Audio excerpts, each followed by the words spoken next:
Wasted money on cures. Forgot how to fix myself. They say that time is free. Then why is it so precious? Oh, I'll say memories in my head, like Polaroids on walls. They remind you to look ahead. Time is running out.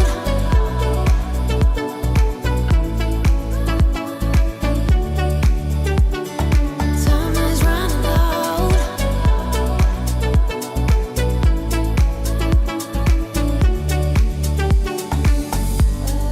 Lately I've lost my track. I've sailed the deepest seas, hoping to find something to bring back better times. Oh, I'll say memories in my head, like Polaroids on walls. They remind you to look ahead. But time is running out. Time is running out. Time is running out. Time is running out. Time is running out. Time is running. Time is running out.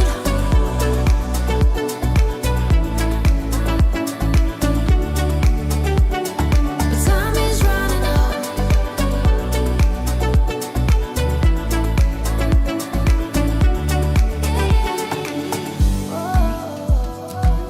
What if my best days are over? They can't be over.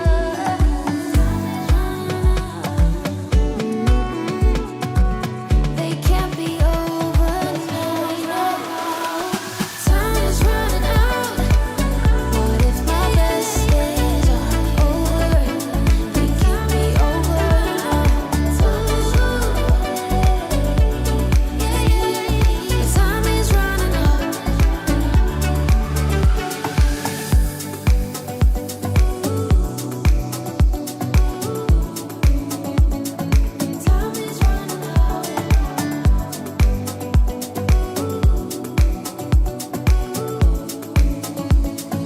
Time is running out. Okay, hi there. Welcome. It's Sunday afternoon. Thank you for taking a break from watching the mighty Bournemouth play Manchester United, or maybe anticipating the mighty Liverpool trouncing Tottenham Hotspur in football. We've created this space on the Sunday afternoon for what we're calling the application hour. It may not take an hour, it might take a bit less than that, but the idea is to pack in as much application for the micro paper as we possibly can. And to do that, we've got a whole series of short activities, some questions designed to give you a lot of information, a lot of ideas, a lot of exam technique advice as well, in particular how to make that application sing for you in different types of questions. There's thousands of students potentially going to be watching this, nearly 500 live with us already. So if you're subscribed to the channel, please feel free to contribute to the chat window.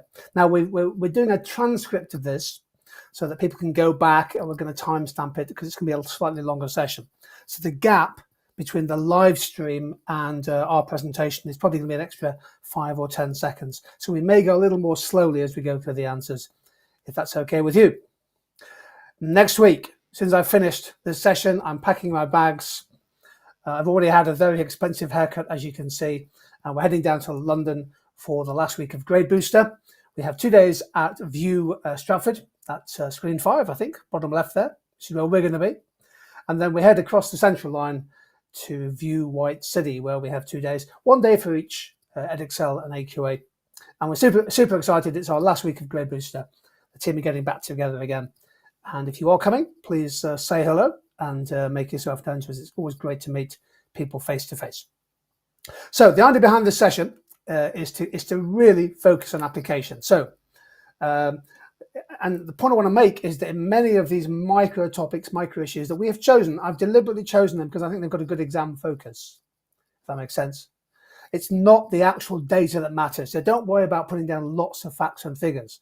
That's not what the examiners expect. Okay. In the data response question, yes, you must use the charts, the tables, the extracts. You must use them. Whereas in essays, the examiner's really looking for context. Now, context is awareness, good examples of policies, businesses. That's what we're looking for. If you want to put data in, fine, but don't worry too much about that. Let's start with multiple choice. We've got 5 multiple choice questions for you. Just a quick warm up.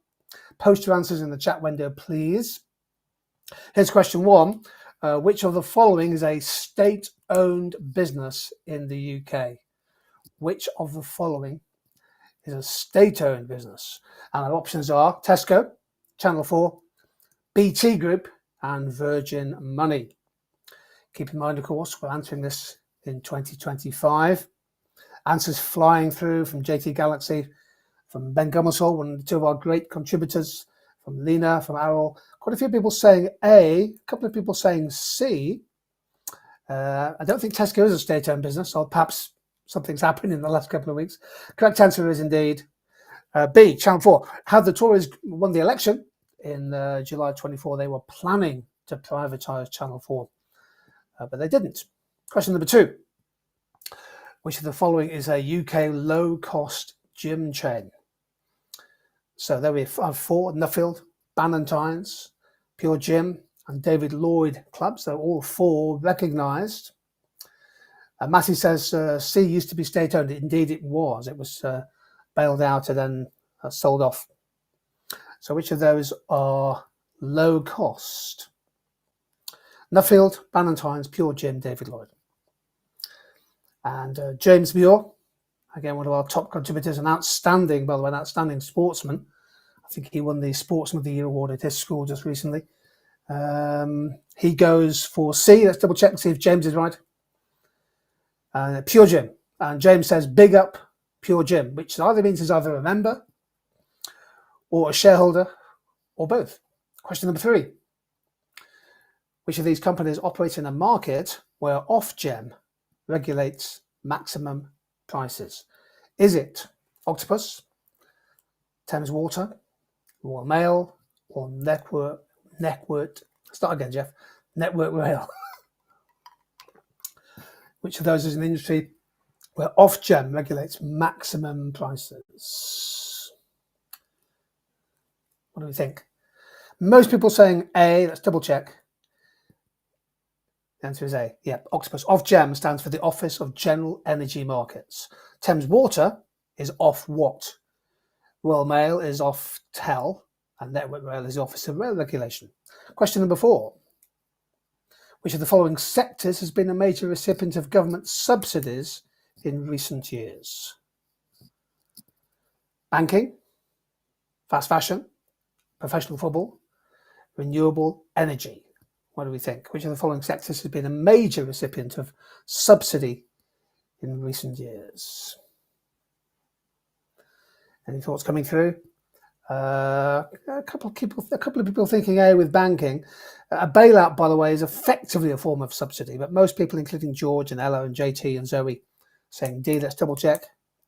Yeah, renewables. Renewables have been largely subsidized. Now, here's a key evaluation point. To what extent can renewable energy, solar panels, and so on, can they move away from subsidy? Can they become commercially viable post-subsidy? Until the start of this year, there was only one major solar energy business in the UK that was subsidy-free.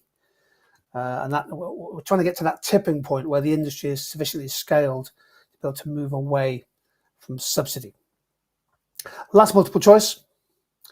Which industry is most associated with minimum price legislation in Scotland? Now we have well over 700 people now live with us. Welcome. If you're new to the channel, first of all, thank you for getting to us. Subscribe to the channel and then contribute brilliantly to the chat window. We're going to have some amazing application contributions this afternoon. And most of you going straight in, here's the answer. It is indeed alcohol. Okay, come back to that shortly. Right, so the idea here, if you haven't been with us before, we set a whole series of interesting questions. We've chosen some industries, some markets, some policies which we think the examiners might be interested in.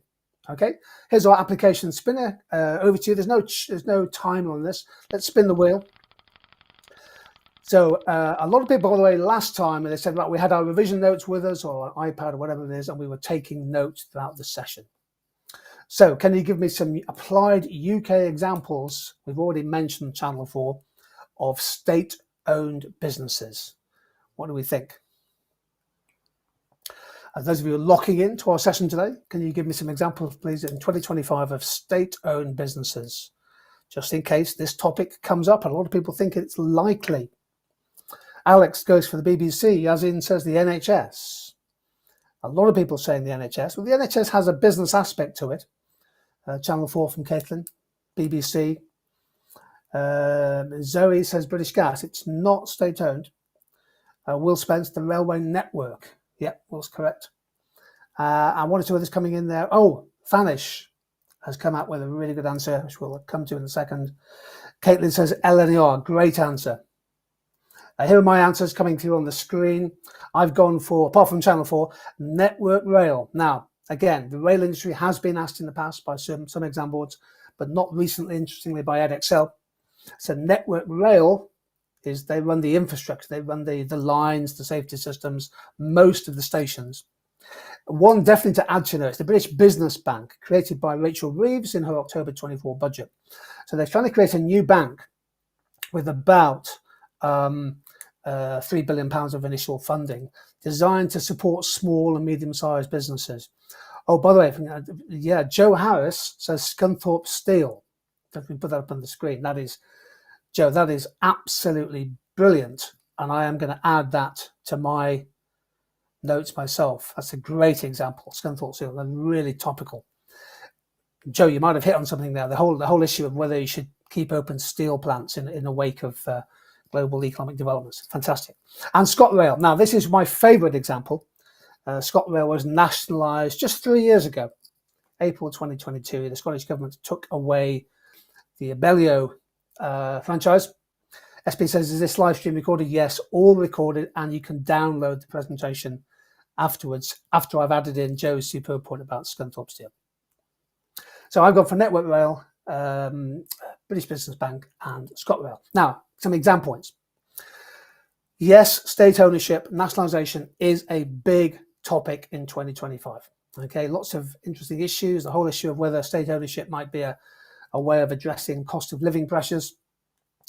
A huge debate, obviously, in the water industry about this whole issue of who should pay for investment in much needed infrastructure over short-term profits and dividend buybacks, share buybacks.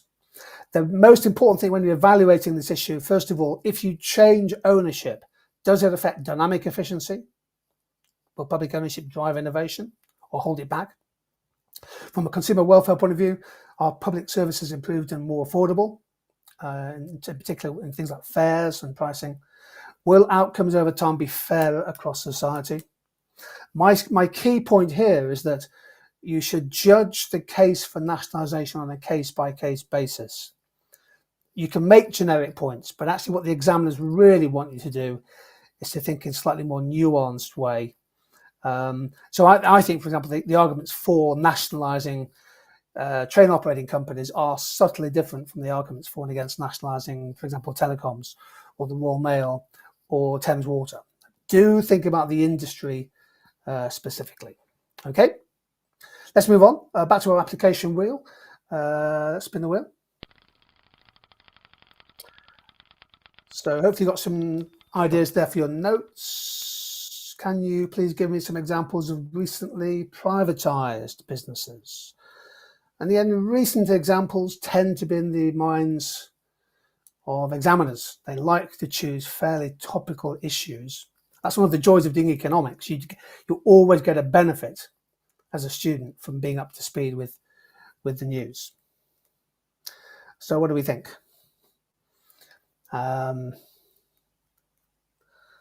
Privatised businesses. Right, answers flying through. Lots of you, including Milena, Zach. Zach's talking about the water industry. Well, yes, well, it was 30 odd years ago. Yeah, Finn and Jack all talking about Royal Mail, Madeline as well, and James Longley. James mentioning BT. Well, BT was privatised in 1984. I was there, I bought some shares. Jeremy says Nando's. Well, sadly, it hasn't been privatised. It's already a privatised business in that sense. It was never state-owned. So we're looking for industries that move from state to private. Okay. Oh, wow. Okay. Castle Water. That is really interesting. So Castle Water is a private company that competes supplying business water services in certain parts of the country. And it's starting to crack the sort of regional water monopoly. Here are my answers coming up. Yeah, Royal Mail was actually privatised 10 years ago, or 12 years ago. So it's now been a privatised company, PLC, for some time. I recently sold my shares in the Royal Mail. I wasn't happy with their performance and sold the shares. Lloyds Bank bailed out in a financial crisis, fully privatised a decade later. And Northern Rock, again, bailed out, nationalised in 2008, finally sold to Virgin Money in 2011. And Virgin Money has now been bought by somebody else. Okay, come back to that later. Okay, let's move on. Yeah, Northern Rock did collapse. It was bailed out. It was nationalised. Now, here's a really important exam point. Ownership, state versus private, is not everything. Okay, please don't fall for the trap of saying that private firms are always more efficient than state firms. They're not. Okay, what really matters is that efficiency and innovation depends on contestability and competition, not ownership per se. You can have a domestic monopoly that's both public or private, but if it faces competition, then it's effectively in a contestable market. So broadband services, for example, face competition from new challengers. So my point in the exam, analyze the market structure, the competition and the incentives. Don't become too fixated with ownership. Ultimately, the issue of state versus private ownership is an issue of political economy. And some of you will be going on to study that at university. As Ewan says, Northern Rock was a bank that got cooked in the financial crisis. Now, interestingly, Ewan, cooked could well appear on the Mark scheme. He got bailed out. Try it in your answer. Okay, let's crack on. Spin that wheel one more time. See what we can come up with. So can you give me some applied examples of industries where there is price capping? I think with all of these, if we're looking for just a couple of examples for your notes, that would be absolutely fantastic. So Samik Shah says, I love political economy. It's what I'm doing. Brilliant. I mean, doing economics and politics at university is nearly always great fun. Fantastic. PC says, Geoff, my teacher hasn't done privatisation or nationalisation. Am I cooked? You need to revise both. Okay, so some examples, please, of price capping. Yes, coming through Zoe on the water industry. Anna says energy. Lots of people saying energy and water.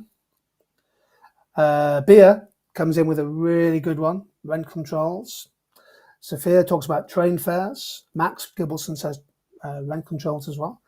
Here are my answers. Thank you for the answers. They're flying through. Keep an eye on the chat window. We have some amazing students, some phenomenal students in our group today.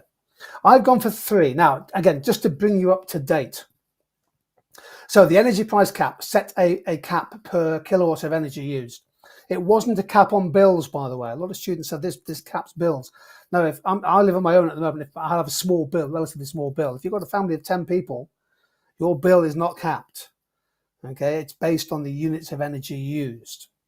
And that was capped. Now, the energy price cap is now gone. It was continued until October 2024. It's now gone. It's not to say it can't come back again, but bills are set to fall in July because the markets are returning to something close to normality. Some great, by the way, keep an eye on the chat window. Some brilliant answers coming through on price controls. Rail fares, about 40% of rail fares are regulated. So most rail fares aren't. Off-peak returns are regulated. They can go up each year and the increase is capped at inflation in July plus 1%. So let's say inflation in July is 3%, then on average rail fares can go up by 4%. And telecommunications, BT Openreach is regulated. I'll mention that. Geoff, can you please explain what RPI minus X and RPI plus K is? Well, these are different formulae. So RPI is inflation, I reach. So let's go to the rail fares. If it's RPI plus 1%, you can increase your, on average, your fares by 4%, or 1% above inflation. RPI minus X is where you have to reduce your fares in real terms. RPI plus K was used in the water industry, and the K was the investment requirements of the industry. So consumers are having to pay a bit more each year for investment in infrastructure. Good stuff. Let's move on. Yeah, BT Openreach. I think this is worth adding to your notes. So this is, I just have a feeling that broadband and interweb, all that kind of stuff, it's really, really interesting stuff. There have been questions on video streaming, on broadband internet services from exam boards in particular. Just wanted to show this chart. This was July last year. So I was looking at the kind of size of, because occasionally you go into a town and the town is just full of these roadworks where people are laying down full fibre cables. Mostly it's BT Openreach. So BT Openreach is like the network rail of full fibre broadband. And it dominates, as you can see. It's bigger than all the other firms in the entire industry. City Fibre is a potential competitor, tends to lay down fibre broadband in cities. Virgin Media has a business. Some lovely business, GigaClear, Truly, Fibru. But it's a good example, think of a natural monopoly, where the fixed costs are really high. It really only makes sense for one firm to dominate the industry. Now, BT Openreach is regulated. So if you have Virgin Media, or if you have Sky or TalkTalk, they pay BT to use the networks. I've always said, where is Vodafone? Well, Vodafone is a service provider rather than a broadband network provider. Okay, Nivelia says, what's quasi and natural monopoly? It's basically an industry where one firm probably dominates, as you can see, but City Fibre's there, and Virgin Media has its own broadband network installations, community fibre. So it's not a pure monopoly, but it's a kind of quasi natural monopoly. Quasi means quite close. Okay, Anna says, when you say quasi natural monopoly, does that mean BT possesses some of the characteristics but isn't fully? Anna, I couldn't have put that better myself. That's exactly what I mean. So thank you for making that point. Nichelle says National Rail is a natural monopoly. I think that's probably right. Yes, you don't want two sets of train lines. You don't want wasteful duplication. So yes, I think that's right. Network Rail is a good example of a natural monopoly. Okay. Now, exam gold. Some industries in the UK, rail, energy, are subject to price capping because they are essentially natural monopolies. The phrase to use in the exam is that the regulator is acting like a surrogate competitor. Okay, they're taking the place of a competitor. However, when a market's contestable, it's less easy to justify price regulation, price capping. And I think a good example is broadband. So BT Openreach is regulated. The access charges they can charge Sky and Virgin Media are controlled, but there's no price regulation of the retail side from a consumer point of view, because Ofcom thinks there's enough competition. Okay. Fairy says, what's your prediction for Section B case studies? Well, I don't make predictions. I find it really hard to predict, especially things about the future. But I think in this session, what you're going to see is me choosing some topics that I think if I was an examiner, I'd be asking questions on. If that's okay. Moving on. Oh yeah, sorry, I just wanted to show this. So these are think about where you get your broadband internet from, if you have it. These are the leading service providers last year. BT, close to a working monopoly. Sky, then Virgin Media, EE, TalkTalk, Vodafone, and then PlusNet. The three businesses in green I've highlighted there, BT, EE, and PlusNet, because they are part of the same business. So it's now BT Group. So BT merged with the EE about 10 years ago. It also owns PlusNet. So in theory, you could say that BT owns about 35% of broadband internet. Okay, moving on. Another really important aspect is just becoming familiar with data. Okay, so here we are. This is the broadband market. It's essentially an oligopoly,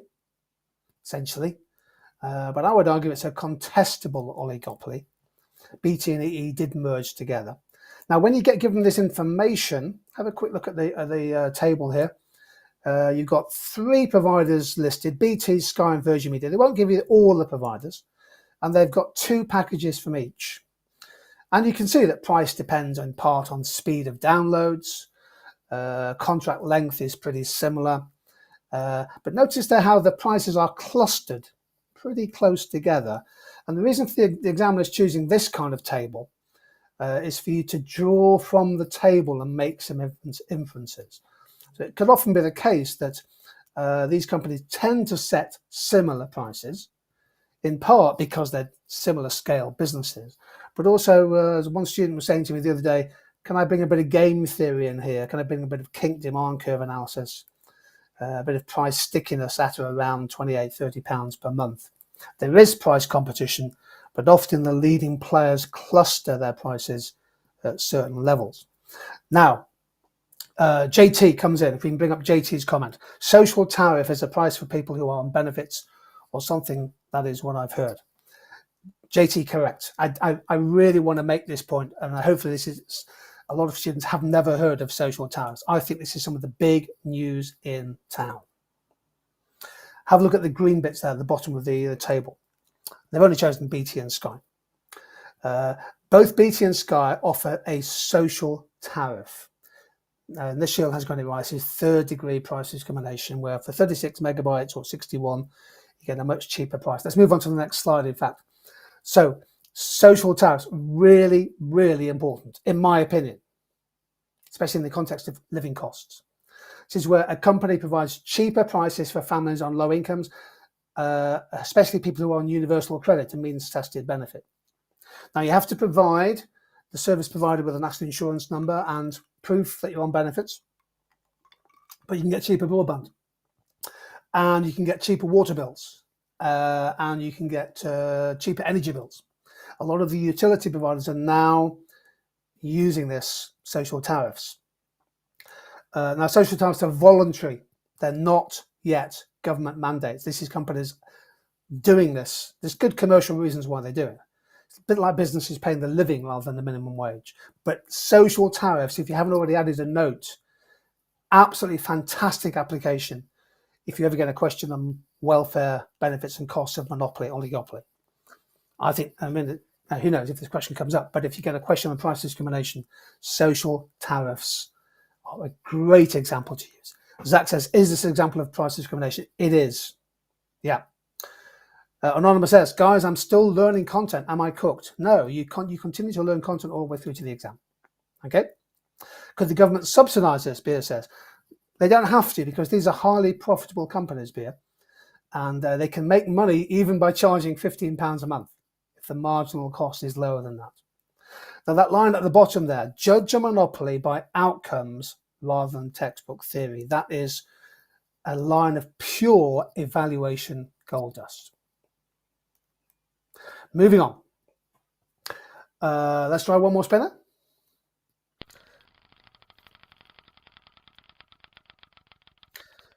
So we've had 3, one more thing. Oh, yeah, okay, yes. Now, can everybody think of good examples for your revision notes of recent mergers? What can we think here? Is the kink demand curve on the EdXL syllabus? No, it's not. Can you use it? Yes, you can. Will you be penalised if you don't use it? No. So, recent mergers, what can we think of? What are people saying? Okay, some mergers of medical schools, Orange and T-Mobile, Vodafone and 3, Disney and Fox, Microsoft and Activision, Asda and Sainsbury's blocked, says Ted. Absolutely right, Ted, well done. 3 and Vodafone, Kraft and Heinz. Okay, really good stuff. Yep, Marvel and Disney, British Airways and Emirates. Don't think that's been a merger. That might be a commercial joint venture. Okay, Argos and Sainsbury's. That's a joint venture, I think. Although I think that's probably going to Boots and Walgreens, says Ace. O2 and Virgin Media, fantastic. Wow, brilliant. Here are my three. I've gone for the Nationwide Building Society, which is Britain's biggest building society, and they acquired Virgin Money in 2024. Now, the reason for choosing that is, A, it was last year, and the exam was set last year. It's also a really good one for financial economics, a building society buying a bank. Aviva acquired Direct Line, and that's quite important because, again, that's a merger, horizontal merger between two of the big car insurance companies. Car insurance is a great topic. And Barratt Homes acquired Redrow Homes. So now we're thinking, why is that important? Well, let's move on to the next slide. So in 2024, Barratt, biggest house builder in the UK, as you can see, £5.5 billion business. They bought Redrow, and as you can see, that's both in green there. So they've merged to create a business that's worth over £7.5 billion in revenue each year. There was an investigation by the CMA. Now, I think here's a line for your exams. Macroeconomics has micro foundations. Macroeconomics has micro foundations. Can big mergers in the building industry help to increase the quantity of new house building, which in turn can help improve affordability and mobility of labour? So is one of the potential benefits of that merger getting more UK construction companies to grow to scale and therefore increase the elasticity of supply of new housing? Ewan says, in response to Alfie's point, it shows your breadth of knowledge and differentiates yourself as you're basically flexing to the examiner that you know out of the spec. I think the whole point of today's session, everybody, is just to give you some more examples for your notes. I mark thousands of answers every year. The students that put in a little bit of application always do better. They use the extracts, and they have that little bit of knowledge, bit of wider context, which they bring to play. Great stuff. Kumari says, Geoff, is the game theory important when understanding oligopoly? Yes. And if you are doing Edexcel, for example, you need to have a game theory example you can bring in. Let's move on. I think we have one more. Oh, yeah, okay. So let's quickly think market structures. Conscious of time here, we'll crack on. Thank you for your answers, by the way. The answers are unbelievably good. Can you give me some examples, not of oligopoly, but duopoly or near duopoly? The Dira says, can we talk about mergers that aren't as recent? Of course you can. Of course you can. Anything is relevant. Not 30, 40 years ago, but certainly in the last 10, 15 years is all good. So duopoly, please. Duopoly. Somebody's saying, what's a game theory example? Well, there's lots of videos on the YouTube channel on game theory, which we take you through some examples. Maddie says Coca-Cola and Pepsi. Yes. Boeing and Airbus from Sam. Apple and Samsung comes through quite a bit. That's good. MasterCard and Visa from Hania. Brilliant example of that. Thank you, Hania. Yep. Real Madrid and Barcelona and La Liga. Yes. Dan says 2-2 and PMT. You're very kind. Here are my answers, conscious of time here. I've gone for Visa and MasterCard, really important payment networks. There might be a financial economics aspect to that. How about EV charging? Shell Recharge and BP Pulse amongst the two. Again, thinking topical issues here. And InPost and Amazon, parcel lockers. Now, I'm not expecting you to have studied EV charging and parcel lockers, but these are industries that examiners like to choose. Let's move on. Let's look at EV charging. So here's some data. Again, just become familiar with data, okay? And you can get ChatGPT to create these little case studies for you and practice reading charts and tables. So that's the number of charging point networks at the end of last year. Shell Recharge is ahead of the game. PodPoint, you've probably come across some of these. Connected Curb, mainly in towns and cities. And I asked ChatGPT to double check the prices as of last week. And again, you can see the costs per kilowatt hour depends in part on peak, off-peak pricing. Nice bit of price discrimination there. The speed of charge, all that kind of stuff. So there's a really nice little case study there about the market for EV charging. Most duopolies are essentially oligopolies with two dominant firms. Okay, so don't worry about making a distinction between the two. There's often a blurred distinction. let's move on. I think this is perhaps one of the most important slides in my presentation. Okay, you can have a contestable oligopoly. What do I mean by that? You have a few dominant firms, perhaps even two dominant firms, but they are competing with each other, and often that is intense price and non-price competition. And in many ways, each of the two big firms are operating at scale, or three firms, so you get the benefits of economies of scale and you get the price competition between them. Now, there could be some collusion, but it's often not the case. I think the combination of scale and competition, as well as the threat from challenger brands, helps to keep prices low. So you can almost make a case for saying that a truly contestable oligopoly hits the sweet spot when it comes to economic efficiency and welfare. Okay, will we ever get asked a question on duopoly, or can we just bring it into our answers for more depth? Both. Brilliant. Let's move on. So one more, I think, a couple more application spinners. Let's go for this one. So we've done duopoly. Let's go for contestable markets, please. Comes up all the time, obviously. Data response, essays. What are your favorite examples, please, of contestable markets? You'll need to calculate concentration ratios. What's coming through here? Sporting Fire says, could you also say a strong independent regulator is necessary to stop collusion when you have a few big firms? Yes. The quality of regulation in the long run makes a big difference. Danny, what percentage of market share in duopoly? Probably the top two firms have more than 60% or 70% of the market. So people saying contestable markets, hairdressing, coffee shops, nail bars, supermarkets. TikTok, football shirt providers. One or two others coming through. Burger vans, independent retailers, independent cafes, barbers. A lot of people saying barbers for some reason. That's often a bit of a fringe topic on exams. Social media advertising, craft beers from Ben Gummersall there. I'll drink to that. Street food vendors, really good examples. Challengers in the banking industry, fantastic. Let's go through my examples. Parcel couriers, low-cost airlines, coffee shops and cafes, low-cost gyms, talk about that in a second, and clothes retailing.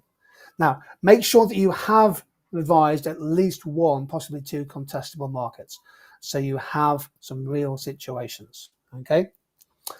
I've always said, how are you supposed to know about applications to questions when there's so many possible questions? Well, the whole point is, if it's data response, then you use the data provided. But if it's an essay, you bring in the context you're interested in and revise. That's called exam preparation. Ashton says, see what you did there with the fringe example, Geoff. That's what I do, Ashton. Okay. I mean, people laughed when I said I wanted to be a comedian. They're not laughing now. Let's look at a couple of examples. Courier services. Again, the popular examiners like this kind of data because you can do a concentration ratio. Chris says, is contestable market perfect competition? No, it's very, very different. Okay, particularly they sell differentiated products. So Royal Mail, Amazon, driving forward there, DHL and DPD, UPS, some big businesses. All of those businesses are really, really big, but they compete with each other.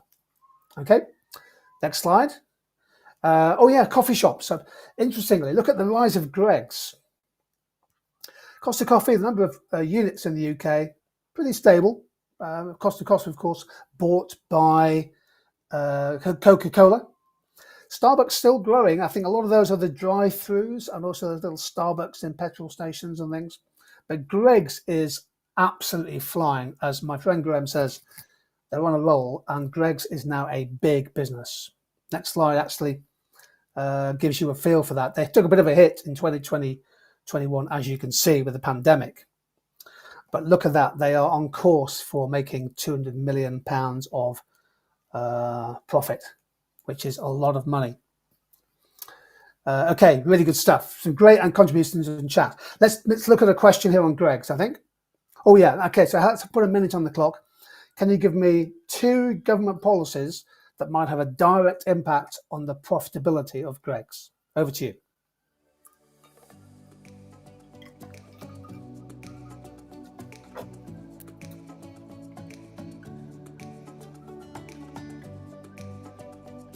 one of the big success stories in UK retailing in the last 20 years. They are, I think, a superb business. Here the application is thinking about policy. You've got several to go through with you, but can you think of 2 policies? And the key here, everybody, is to make your application as specific as possible. Okay? Examiners really like that little extra detail. So there's a brilliant answer: increasing national minimum wage, especially considering the demographics of Greg's employees. Absolutely right. Younger demographic.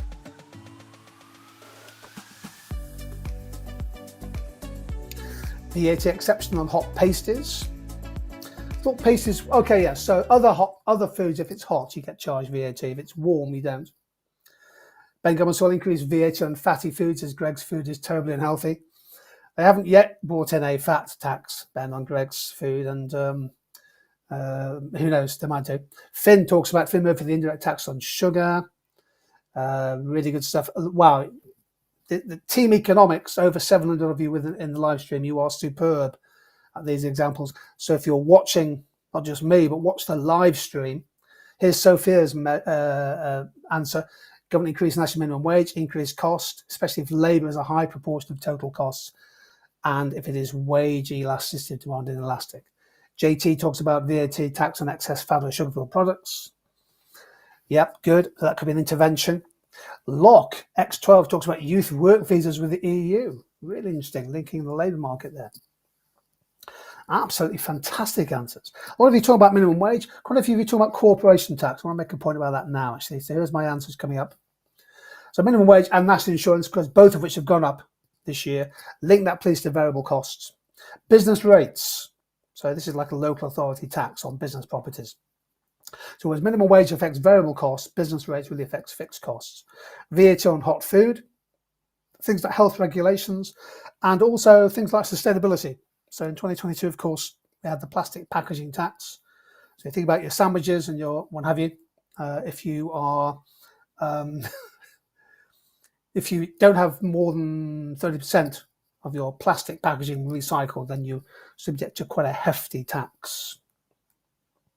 Now, the point I made at the point there at the bottom, if UK government raises corporation tax, it doesn't affect Greg's pre-tax profit, but they will keep less of their pre-tax profit as post-tax profit.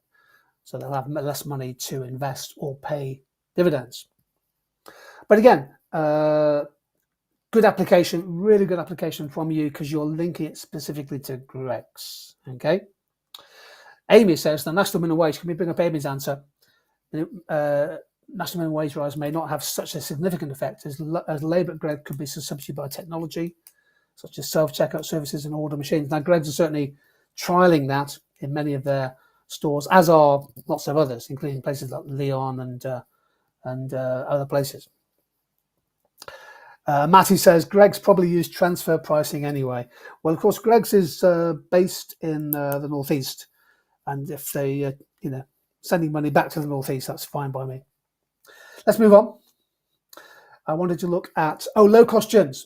So I think things like the fast consumer food sector, meal deals, is a good economics question. How about low-cost gyms? Now, last year we asked a question on hotels. How about low-cost gyms? Look at the growth of low-cost gym membership in the UK.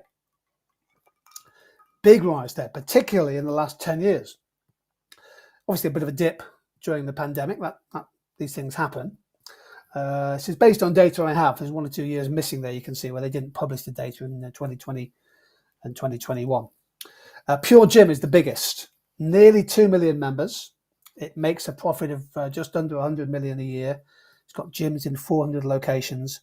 And I guess quite a few of you in the live stream today will be members of Pure Gym. Okay. So here's my question for you. Can you give me examples, application of price and non-price competition used by a business such as Pure Gym? Have a go, please.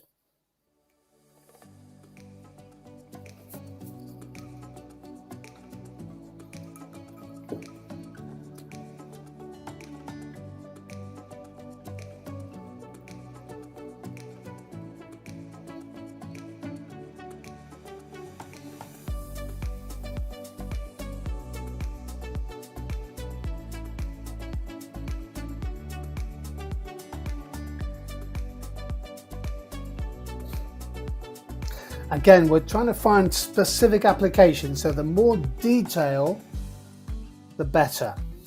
Now, you don't have to know stuff, but Polly's got exactly the right approach there. Offering the first month free is a form of price competition, and that's specific to the gym industry.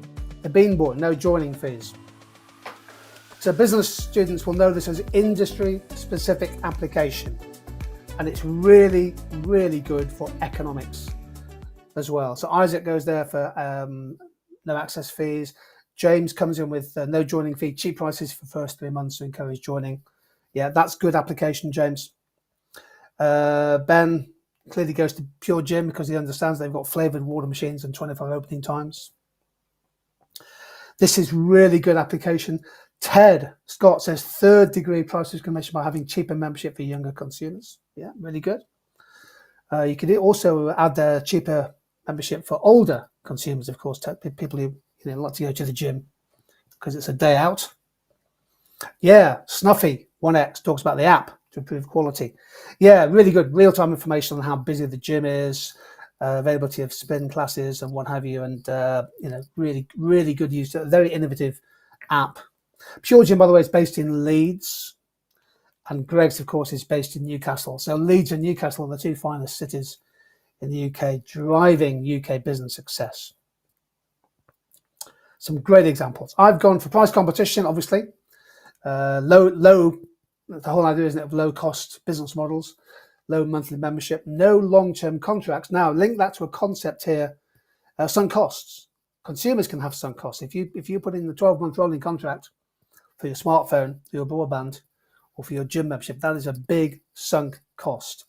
If you choose to switch, as I found to my cost last year when I switched my smartphone.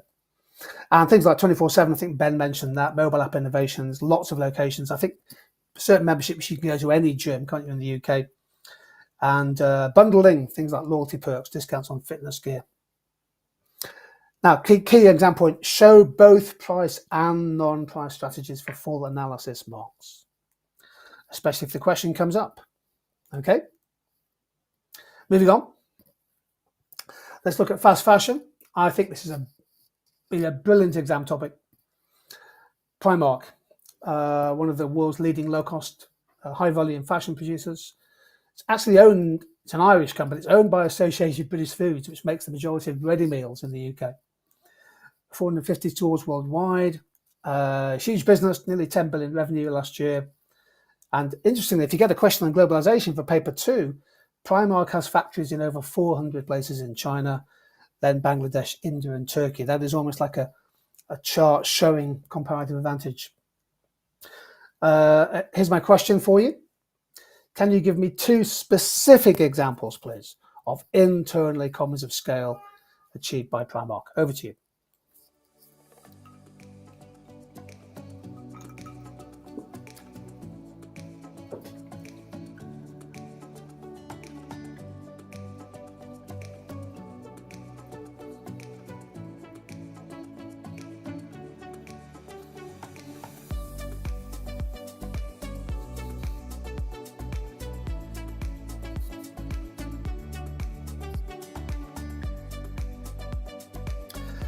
So again, the purpose of this session, avoid generic answers, try to make it specific.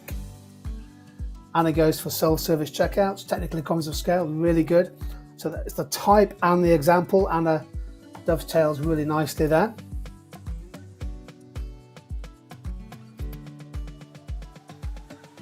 Yeah, Leanna goes for bulk buying of apparel, t-shirts and cotton, really good. Yeah, superb. Sophia, technical, specialized capital, make clothes, financial bulk buying fabrics. That's really good. Financial, actually, Sophia, I'd probably use that as a kind of, it's a marketing economy of scale. Or, yeah, is it financial? With financial, I tend to focus on the cost of raising debt or equity. But don't worry too much. As long as it's linked to Primark, that's really good. Lots of answers coming through, lots of management ones coming through. Purchasing economies of scale, superb. Here are my 2 answers, or 3. Purchasing, things like bulk buying of materials. Link it, please, to monopsony. A lot of these businesses have monopsony power. Access to cheaper interest rates for expansion. Technically, I think the Birmingham Primark is the biggest clothing store in Europe. I think it is. There might be one bigger in Barcelona. And also the fact they have such huge geographical diversification. That's a risk-bearing economy. But some great answers coming through. So I'm talking about risk-bearing by selling not just clothes, but also home stuff. I think Primark did a joint venture or a commercial venture with Greggs actually last year. Some really good stuff. Well done. Almost done on the market structures, then we'll do a bit of work on intervention in our time together. Can you please give, so we've got 6 businesses here, an example of monopsony power for Amazon,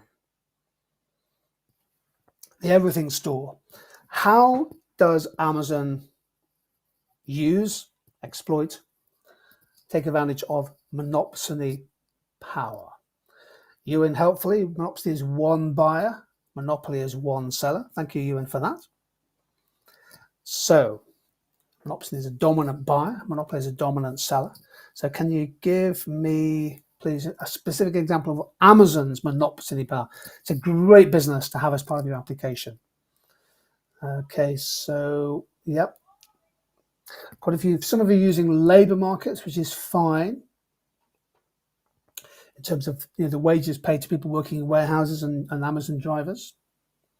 Matty Peters has a lovely example that Amazon has large monopsony power over authors and their books, publishing companies. Yep. So this is monopsony rather than pure scale economies. For monkey nappies, I'm sure that happened and they shut down baby stores. That's one for me to research after this session. Yeah, so a lot of people talking about that purchasing power. Really good. They can buy packaging at low prices. Really, that's a really good example. The economy of scale of bulk buying, packaging. Really good. Yep. I've gone for, they can demand lower prices, better terms, and exclusive deals from manufacturers, wholesalers, and distributors. And they can. And they can dictate the fees, the commissions, and other terms to third-party sellers. So we have an Amazon store if you want to get some revision materials delivered tomorrow. We have an Amazon store which does pretty well, but we're a relatively small player compared to some of the big publishers. And of course, if you're a big publisher, you've got more power via Amazon. So Amazon will charge a higher fee to smaller third-party sellers than it does to bigger distributors. And that is monopsony power writ large.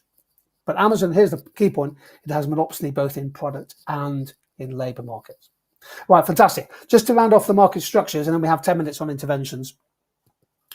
Can we move on to the, I think it's code cracker. Yeah, here are 2 code crackers. Now, this is for student of the day. Can anybody get this right? Our production team will be looking at the answers. See, get the first correct answer. Can you rank these businesses in terms of their market share in the UK grocery sector, highest to lowest, as of April the 15th. That's the data I got. So here we go. Can you, Mr. Geiger says shameless plug. No plug intended. So Zach says EDCAB. So that's what we're looking for. Okay, so can you rank these businesses in terms of their market share? And I know what the answer is, I think. Yep. And we do have some correct answers. Now it's up to the production team to work it out, but we do have some correct answers. Here it comes on the screen.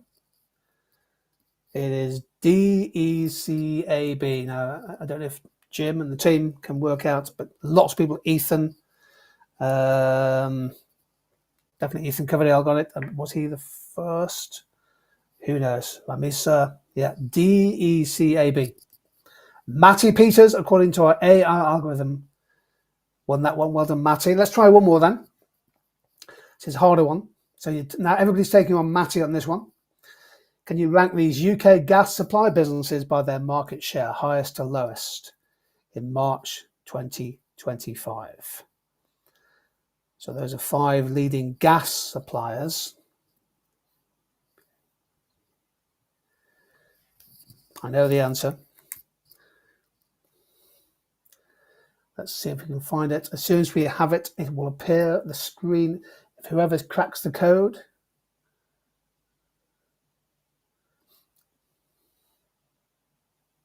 I think we have it. I think we have it. Let's crack the code. It is DCEBA. Now, again, we'll double check, but we think we have a winner there. Brilliant if he did it. Octopus, great for your notes. Well done, James. Octopus was a business that did not exist 10 years ago. It's now just overtaken British Gas. So it's bigger than E.ON, over EDF, British Gas. It is now the biggest supplier of gas in the UK, but doesn't produce any gas. It buys it in the wholesale market. Okay, let's crack on. We've got a few minutes left. I just wanted to look at intervention. So we've done a lot of work on market structure. Hope you found that useful. Let's quickly look at interventions. Minute clock, please. Examples of one indirect tax in the UK that's specific and one that's ad valorem. Over to you.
Yeah, Milo's coming there with that very specific tax there. The vape tax, that's not due in, Milo, until next year. The ban on disposable vapes kicks in 6 weeks' time. But really good example. Thank you for that. Primark, Scottish alcohol duty, 65p per litre. Not quite right, okay? We'll come on to that. It's 65p per unit, okay? Here are my answers. Look, you need to be revising taxes for the exam, clearly. VAT, yes. Excise duties, sugar tax. VAT is obviously specific, is ad valorem, so to air passenger duty. Insurance premium tax, 12% is an ad valorem tax. The ones I'd be looking at there in particular would be things like the plastic packaging tax and insurance tax. So there's lots of taxes for you to revise there. Don't forget, by the way, you can download this presentation and the PowerPoint that goes with it straight after the live stream. Let's move on to subsidies. Oh, before we do that, yeah, key point with taxation is that little trade-off between revenue generation and behavioural change. So some taxes aim to change behaviour. The sugar tax, great example. Others focus more on raising revenue. Now, the key evaluation point is how is the tax revenue used. So if the revenue is hypothecated, in theory, the sugar tax goes to fund primary school sports, then it's more supported. But again, the other aspect is who pays the tax. So the extent to which indirect taxes are regressive. The plastic packaging tax came in 2022. So that's for products using less than 30%, not 3 or 5, 30% recycled. Now, of course, the government could keep the tax the same level, but increase the percentage recycling requirement. And that would force firms to shift over time to more recycling. Okay, subsidies, I think, next. Yes, please, 1 minute on the clock. Some examples, please, of government subsidies in the UK. Again, try to make them as applied as possible. And as up to date as possible.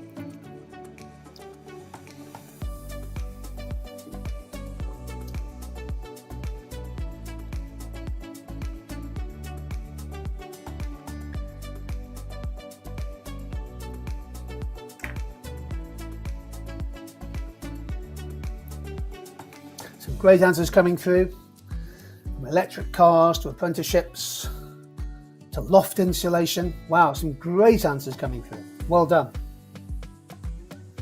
Yeah, well done.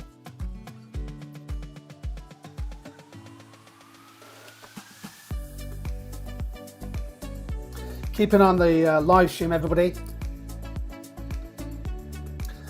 Lesia's point there, the UK's Environmental Land Management Scheme, an outstanding bit of application, Lesia. I'm going to add that to my own notes.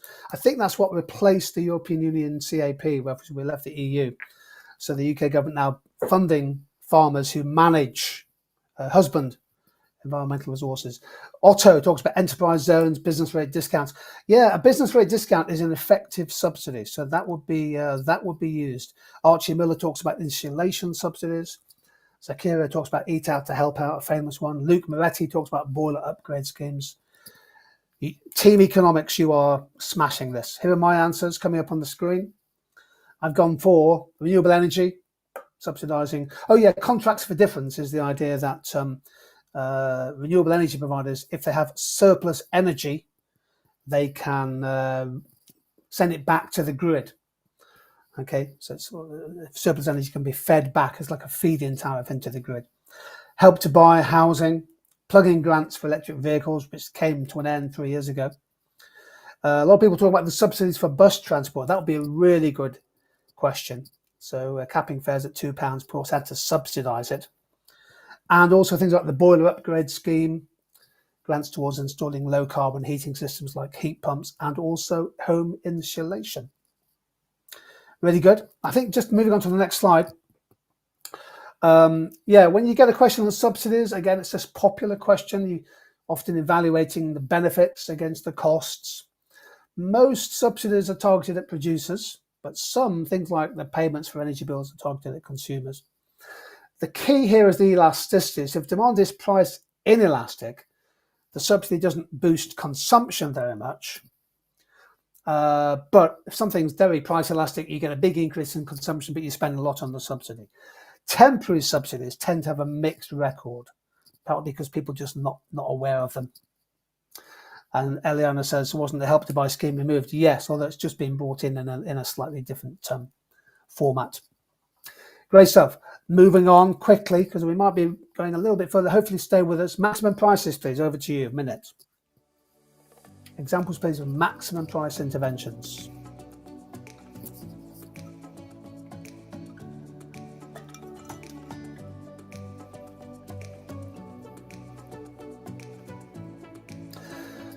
A couple of people saying, what about childcare? Yes, well, tax-free childcare is effectively subsidised. So that would count as a good example. And you would use the phrase subsidised or tax-free childcare.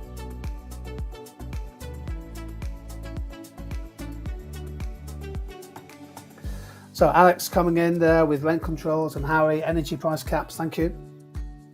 Yeah, really good stuff. University fees.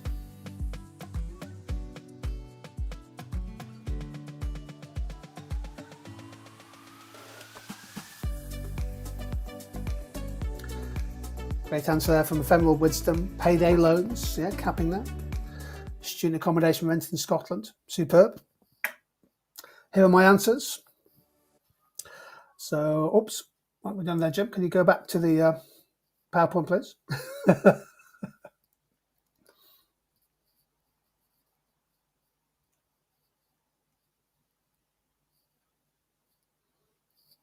Just give our production team a few seconds to reset. Yeah, so some examples there. There we go. I've gone for housing. Sorry about that. Rent controls. Yeah, I think this is a really key one. So please make sure you have revised rent controls. We'll come back to that in a second, because it has been a policy in Scotland. If we take HJ's comment off, please, that'd be great. Prescription charges, of course, are capped. Energy price guarantee and the cap on tuition fees. Now, let's focus on rent caps in Scotland. The Scottish government brought in a cap on rent. Initially, it was a cap. They couldn't increase, and then they allowed them to rise by 3%. So in real terms, that was a price cap. Now, that may or may not have an effect, but it's now been abandoned. Let's move on to the next question. Can we get, and this is really important for evaluation, can we have two policies other than rent controls that might improve housing affordability in cities in the long term? So, revised rent controls. Scotland is a good applied example. Probably not in place for long enough to have a significant effect. It was initially a kind of policy response to the cost of living crisis. The Scottish government thought, well, look, we've got to keep the cost of renting under control, so they capped any increase. And then the next year they said rents could only rise by 3%. So given that rent controls are probably not a long-term solution, what else can we do to make housing more affordable? Lots of great answers coming through. It's good.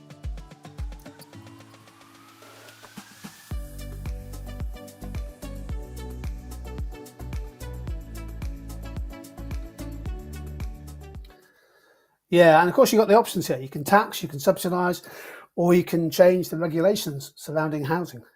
As the answer says there, build on brownfield sites to increase housing supply, deregulate the greenbelt. Superb. Yeah, here are my thoughts. So things like direct funding to build social housing, usually through housing associations, and that might involve selling unused public land.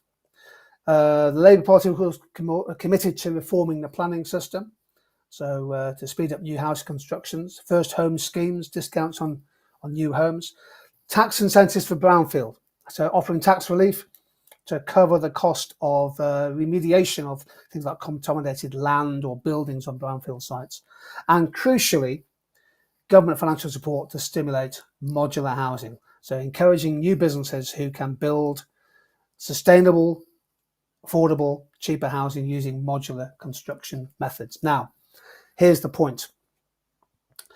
All of those are essentially supply-side policies, but some of them are fiscal supply-side policies, some of them regulation supply-side policies. Okay? Our voice says, Geoff, will be in Stratford on Tuesday? I will be in Stratford on Tuesday. Looking forward to it, really am. Come and say hello. Okay, let's crack on. Almost there. Minimum prices, please. Over to you. Let's see what the collective can come up with. Marginal utilities. Do policies like Help to Buy actually make housing more affordable, or are they just pushing up prices in the long run? Great evaluation. Just driving demand up ultimately doesn't make housing more affordable.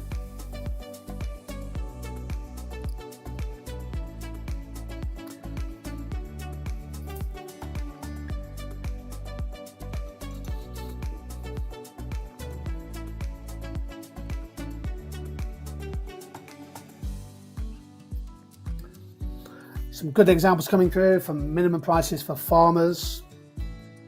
The Scottish alcohol one, which we'll look at in a second. Minimum wage, of course, is a relevant price. Fair trade from Antonia, great answer.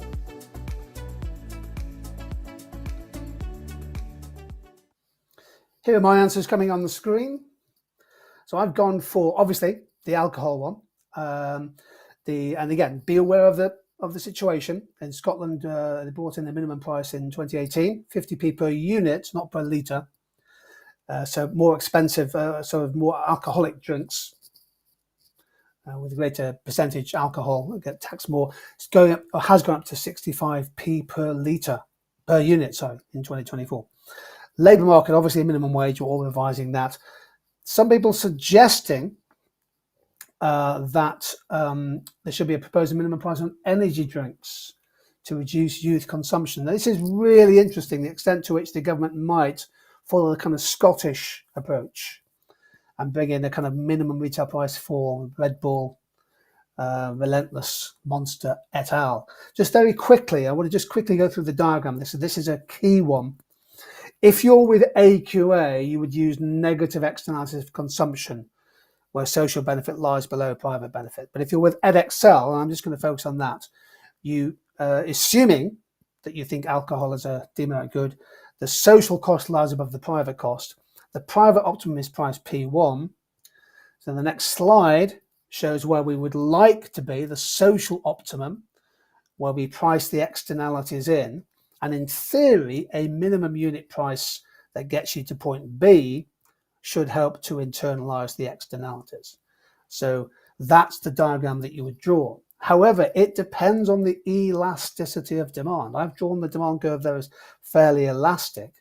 The next slide shows what happens if demand is price inelastic. D2, marginal private benefit curve, is price insensitive, and the same minimum price only takes you from Q1, that should be to Q3, but point to point D. So this minimum price really isn't very effective. That will be a great diagram to use to make the point that minimum prices don't always work in the way that they're intended. Whereas a tax on these drinks would generate revenue, and a minimum price does not generate revenue in itself. Okay, almost there. Let's just quickly, finally, this is our last example, look at environmental economics. Big topic. UK has legally binding targets to achieve net zero by 2050. And significant progress has been made, but the emissions have come down a lot, but a lot of industry is still obviously emitting a lot of carbon.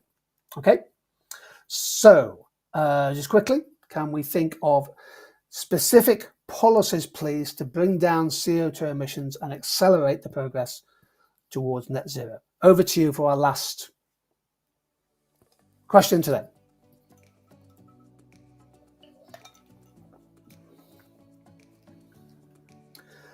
So the UK government has clearly stated legally bound commitments to achieve net zero. The question is, how do we get there?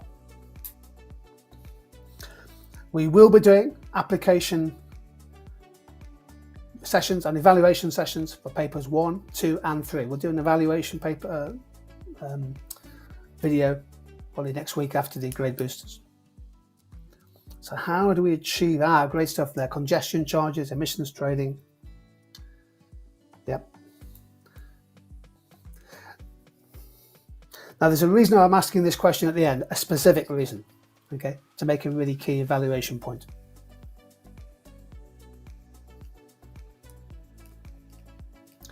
As always, as you'd expect, our group is amazingly well informed. Your application, by the way, today has been incredible. I've added even 3 extra points to my notes as a result of what you've come up with.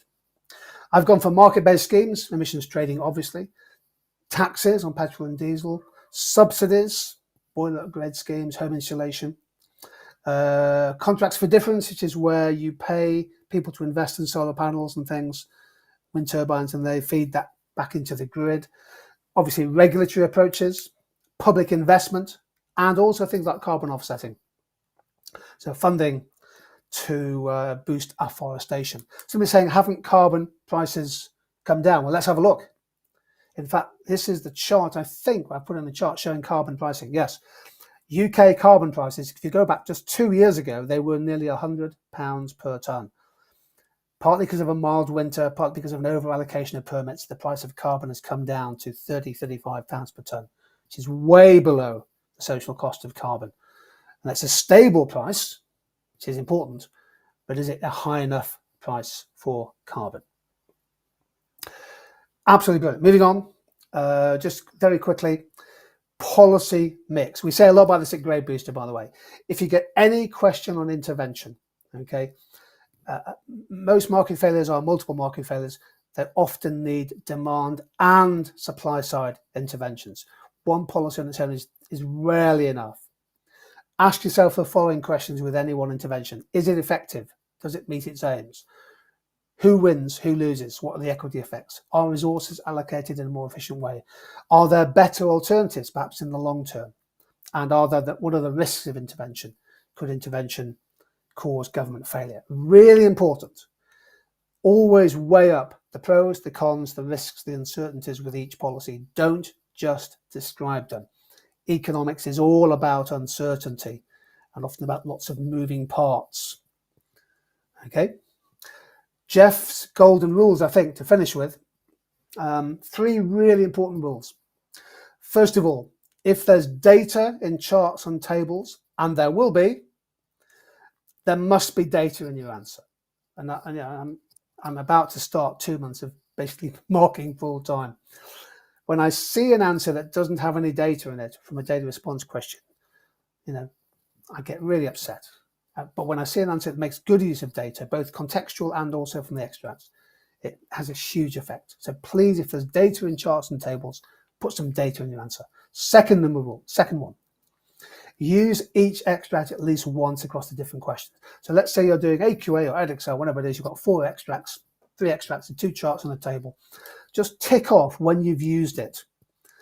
Each little bit, each piece of the jigsaw is there for a reason. So use each extract or chart or table at least once, not in every question, but across the questions. And most importantly, if you're writing an essay, you sometimes get a STEM, don't you? The 25-mark daily response essays are easy, AQA daily response. But if you have a STEM, you have to put in your own context. Include at least one piece of application in each main paragraph, both for analysis and evaluation. That has a huge effect on the levels of response. Okay? All I can say is, wow, thank you. If you stayed with us, and something like 600 people are still with us, 75 minutes on. I hope you found the session useful. We're going to try and do this again. Well, we are going to do it again with macro, and we'll do a special session on the world economy, the UK economy. Ahead of papers 2 and paper 3, we'll do some synoptic work as well. So we're away next week on Grey Booster. We're really looking forward to our week in London. The week after, daily live streams. We're back. We're back on it. Okay, as we head towards paper 1. And then once paper 1 is out of the way, we go to macro, and then we'll do some paper 3 work over half term. But then you'll be in the exam season. You'll be really into it. Keep working hard. Keep being smart. Work together. The best thing you can do is to try past questions under time conditions or parts of questions. That's the biggest thing you can do. But find like-minded people who are prepared to work hard with each other, a bit like our group today, and we'll be absolutely fine. Now, there will be a recording of this session, time-stamped, available about 5 minutes after we finish. We'll download the presentation for you, make it available on the blog and on the YouTube site. If you enjoyed the session, found it useful, consider giving us a like. That helps the algorithm. But most importantly for me, thank you for giving up so much of your time on a Sunday afternoon. We don't take your presence for granted. We really do appreciate it. As always, stay happy, stay healthy, stay curious, and see you sometime soon.